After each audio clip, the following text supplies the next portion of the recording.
आज ये कलादान बन के तैयार हुआ है।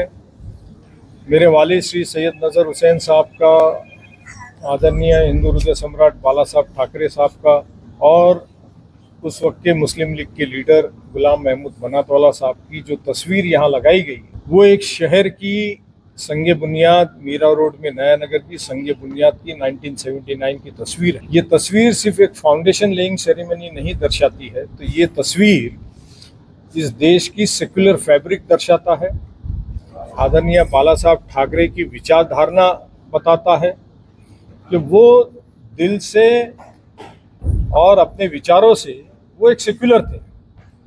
उनकी भूमिका मराठी मानुस को लेकर के, महाराष्ट्र को लेकर के और देश को लेकर के वो बहुत ही फर्म थे और बड़े ही ताकत से वो अपनी बातों को रखते थे। और उनके साथ में काम करने वाले कई लोगों के नाम मैं आपको गिना सकता हूँ, पॉलिटिकल और नॉन पॉलिटिकल। इस कलादान में भी आपने देखा होगा कि दिलीप कुमार साहब का और बाल ठाकरे साहब की दोस्ती छुपी हुई नहीं है। हर कोई जानते थे कि किस तरह से वो कला के प्रेमी थे, क्रिकेट के प्रेमी थे, लिटरेचर के प्रेमी थे। इस तरह का व्यक्तिमत्व राजनीति में सिर्फ ऐसे ही नहीं आ जाता, इस तरह का व्यक्तिमत्व पैदा होता है और वो पर्सनालिटी बाला साहब ठाकरे की थी।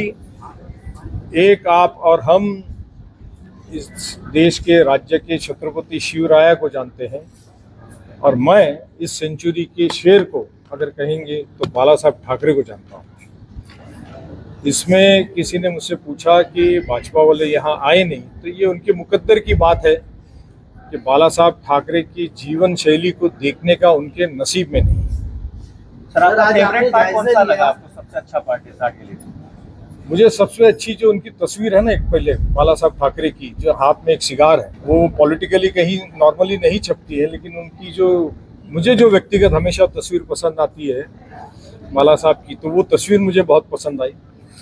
और साथ ही में ये जो पूरा तस्वीरों का एग्जीबिशन लगा है, ये तस्वीरों का एग्जीबिशन एक बोल चित्र जिसे कहते हैं ना आपके, वो खुद बात कर रहा है कि उनका बाला साहब ठाकरे का सिर्फ मराठी मानुस या महाराष्ट्र या राजकारण से संबंध नहीं था, या वो विचार उनके उतने ही सीमित नहीं थे, तो वो लिटरेचर में, स्पोर्ट्स में, कला में, फिल्म इंडस्ट्री में, हर चीज़ में उनका एक अपना इंटरेस्ट था, उनका अपना एक से था, उनका एक अपना किरदार था, उनकी अपनी एक भूमिका थी।